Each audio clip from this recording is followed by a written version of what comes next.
ನಮಸ್ಕಾರ. ನಾನು Ramakant Nargun, national chief coordinator, national education committee. ನೋಡಿ ಸ್ವಾಮಿ, ನೀವು ನನ್ನ ವಿಡಿಯೋನ ವೇಟ್ ಮಾಡ್ತಾ ಇದ್ದೀರಿ. ನನಗೆ ಗೊತ್ತಿದೆ ನಿಮ್ಗೆ ಯಾವ ಥರದ ಸಮಾಧಾನ ಹೇಳಬೇಕು.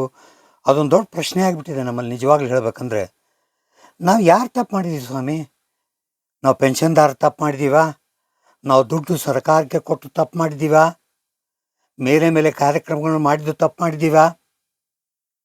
ಅದಕ್ಕೆ ಉತ್ತರ ಸಿಗುತ್ತಾ ಇಲ್ಲ ನಮಗೆ. ಎಷ್ಟು ಸಾರಿ ಹೋಗ್ಬೇಕು ನಾವು ಡೆಲ್ಲಿಗೆ? ಎಷ್ಟು ಸಾರಿ ಮಿನಿಸ್ಟರ್ನ ಮೀಟ್ ಮಾಡಬೇಕು? ಎಷ್ಟು ಸಾರಿ ಪ್ರೈಮ್ ಮಿನಿಸ್ಟರ್ ಮೀಟ್ ಮಾಡಬೇಕು? ಲೇಬರ್ ಮಿನಿಸ್ಟರ್ ಮೀಟ್ ಮಾಡಬೇಕು? ಯಾಕೆ ನಮಗೆ ಕೆಲಸ ಮಾಡಿಕೊಡ್ತಾ ಇಲ್ಲ? ಕೊನೆಗೂ ನಮಗೆ ಸಾಕಾಗೋಗಿದೆ ಸ್ವಾಮಿ. ನಿಜವಾಗ್ಲೂ ಹೇಳಬೇಕಂದ್ರೆ, ಕೊನೆ ಕಾರ್ಯಕ್ರಮಗಳನ್ನು ನಾವು ಹಮ್ಮಿಕೊಂಡಿದ್ದೀವಿ. ದಯಮಾಡಿ ನಾನು ಏನು ಹೇಳ್ತಾ ಇದ್ದೀನಿ ಸರಿಯಾಗಿ ತಿಳ್ಕೊಳ್ಳಿ. ಇದ್ರ ಬಗ್ಗೆ ಸರ್ಕಾರದಿಂದ ಲೆಟರ್ ಕೂಡ ಬಂದಾಯಿತು, ಆದರೂ ಮಾಡ್ತಾ ಇಲ್ಲ. ನೋಟಿಸ್ಗಳು ಕೊಟ್ಟಾಯಿತು, ನಾವು ಸ್ಟ್ರೈಕ್ಗಳು ಮಾಡಾಯಿತು. ಈಗ ಕೊನೆಯದಾಗಿ ನಾವು ಸರ್ಕಾರಕ್ಕೊಂದು ನೋಟಿಸ್ ಕೊಟ್ಟು ಕಳಿಸಿದ್ದೀವಿ. ಏನಂತ? ನಮ್ಮ ಕಾರ್ಯವನ್ನು, ಪೆನ್ಷನ್ ಪ್ರಾಬ್ಲಮನ್ನು ಬೇಗನೆ ಮಾಡದೆ ಹೋದರೆ 9, 10, 11 ಮಾರ್ಚ್ 3 ದಿವಸ ದೊಡ್ಡ ಕಾರ್ಯಕ್ರಮವನ್ನು ನಾವು ಜಂತರ್ ಮಂತರ್ನಲ್ಲಿ ಹಮ್ಮಿಕೊಂಡಿದ್ದೀವಿ. 9, 10 ಆದಮೇಲೆ 11ನೇ ತಾರೀಕು ತಗೊಳ್ಳೋ ನಿರ್ಧಾರ ಏನಿದೆಯಲ್ಲ, ತುಂಬ ಯೋಚನೆಕರವಾಗಿದೆ ಅದು. ಸರ್ಕಾರ ಇದನ್ನು ಯೋಚನೆ ಮಾಡಬೇಕು. ನಿಜವಾಗ್ಲೂ ಹೇಳಬೇಕಂದ್ರೆ, ತಿಂಗಳ 200 ಜನ ಸಾಯ್ತಾ ಇದ್ದಾರೆ ಸ್ವಾಮಿ. ಬರೀ ನಮ್ಮ ಮೊಬೈಲ್ನಲ್ಲೆಲ್ಲ ವಿಪ್ಪು ಏನು ಮಾಡೋದು? ರಿಪ್ಪು ನನಗೂ ಸಾಕಾಗಿದೆ. ಒಂದೊಂದು ಸಲ ಕೂತ್ಕೊಂಡು ಅಳತೀನಿ ನಾನು. ಯಾಕೆ ದೇವರು ನಮಗೆ ಇಷ್ಟು ಕಷ್ಟ ಕೊಡ್ತಾ ಇದ್ದಾನೆ? ಈ 81 ಲಕ್ಷ ಜನರ ಗತಿ ಏನು? ಎಷ್ಟೋ ಜನರಿಗೆ 2 ಹೊತ್ತು ಊಟ ಇಲ್ಲ ಸರ್. ನಿಜವಾಗ್ಲೂ ಹೇಳಬೇಕಂದ್ರೆ, ನಾವು ಅವ್ರಿಗೋಸ್ಕರ ಹೊಡೆದಾಡ್ತಾ ಇದ್ದೀವಿ. ಇದು ಒಂದಾ? ಆ ಸುಪ್ರೀಂ ಕೋರ್ಟ್ ಜಡ್ಜ್ಮೆಂಟ್ ಕೊಟ್ಟರು ಕೂಡ ಇವರು ಅದನ್ನು ಇಂಪ್ಲಿಮೆಂಟ್ ಮಾಡೋಕ್ಕೆ ರೆಡಿ ಇಲ್ಲ.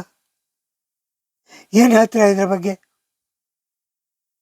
ಇದು ತಪ್ಪು ಸರ್ಕಾರ ಮಾಡ್ತಾ ಇರೋದು. ನಾವೇನು ನಿರ್ಧಾರ ಈಗ ತೆಗೆದುಕೊಂಡಿದ್ದೀವಿ ಅದರ ಬಗ್ಗೆ ನಾವು ಸರಿಯಾದ ವಿಚಾರ ಮಾಡಿ ಈ ಡೆಲ್ಲಿ ಚಲೋ ಕಾರ್ಯಕ್ರಮವನ್ನು ಹಮ್ಮಿಕೊಂಡಿದ್ದೀವಿ. ನಾವು ಇದನ್ನು ಈ ಸಾರಿ ಮಾಡು ಇಲ್ಲಿ ಮಡಿ ಬಿಡಲ್ಲ. ನಾವು ಡೂ ಆರ್ ಡೈ ಆ ಸ್ಟೇಜಿಗೆ ಬಂದುಬಿಟ್ಟಿದ್ದೀವಿ.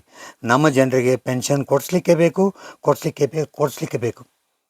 ಇದ್ರ ಬಗ್ಗೆ ನಿಮ್ಮ ಡಿಸ್ಟಿಕ್ನಲ್ಲಿ, ತಾಲೂಕಿನಲ್ಲಿ ಎಲ್ಲ ಮೀಟಿಂಗ್ಗಳು ಆಗ್ತಾಯಿದೆ. ಇದು ನಮ್ಮ ಕೊನೆ ಹೋರಾಟ ಅಂತ ತಿಳ್ಕೊರಿ. ಎಲ್ಲರೂ ಬಂದು ದೆಹಲಿಯಲ್ಲಿ ಸೇರೋಣ 9ನೇ ತಾರೀಕು. ಹಾಗೂ ಮುಂದಿನ ಕಾರ್ಯಕ್ರಮವನ್ನು ಮಾಡಿ ಜಯವನ್ನು ತೆಗೆದುಕೊಂಡೇ ಬರೋಣ. ಜಯವನ್ನು ತೆಗೆದುಕೊಳ್ಳಾರ್ದೆ ನಾವು ಯಾರೂ ವಾಪಸ್ ಬರಲಿಕ್ಕೆ ರೆಡಿ ಇಲ್ಲ. ನೀವು ರೆಡಿ ಇರ್ತಾನೆ ನನ್ನ ಜೊತೆಗೆ? ಸರ್, ಈ ಸರಿ ನಾವು ಜಯ ತಗೊಳ್ಳದೆ ಡೆಲ್ಲಿ ಬಿಡೋಂಗಿಲ್ಲ. ನಾವು ಯಾರೂ ನಮ್ಮ ರಿಟರ್ನ್ ಟಿಕೆಟ್ಗಳನ್ನು ನಾವು ಮಾಡಿಸೇ ಇಲ್ಲ. ಇದ್ರ ಬಗ್ಗೆ ಎಲ್ಲ ತಯಾರಿ ನಡೆದಿದೆ. ನೀವು ಇಳ್ಕೊಳ್ಳೋ ಬಗ್ಗೆ ಕೂಡ ನಾವು ಯೋಚನೆಗಳನ್ನು ಮಾಡ್ತಾ ಇದ್ದೀವಿ. ಯಾರ್ಯಾರು ಟಿಕೆಟ್ಗಳನ್ನು ಬುಕ್ ಮಾಡ್ಕೊಂಡಿಲ್ಲ, ಬುಕ್ ಮಾಡಿಕೊಂಡು ನಿಮ್ಮ ಲಿಸ್ಟ್ಗಳನ್ನು ನಿಮ್ಮ ಡಿಸ್ಟಿಕ್ ಲೀಡರ್ ಕೈ ಕೊಟ್ಟು ನಮಗೆ ಕಳಿಸಿದರೆ ನಿಮಗೆ ಅರೇಂಜ್ಮೆಂಟ್ ಮಾಡಲಿಕ್ಕೆ ಅನುಕೂಲವಾಗುತ್ತೆ. ಬನ್ನಿ, ನಮ್ಮ ಜೊತೆಗೆ ಸೇರಿ, ನಾವೆಲ್ಲರೂ ಸೇರಿ ನಮ್ಮ 81 ಲಕ್ಷ ಪೆನ್ಷನ್ದಾರಿಗೆ ಪೆನ್ಷನ್ ಕೊಡಿಸಿ ಜಯಭೇರಿ ಮಾಡೋಣ. ಬೋಲೋ ಭಾರತ್ ಮಾತಾ ಕಿ ಜೈ.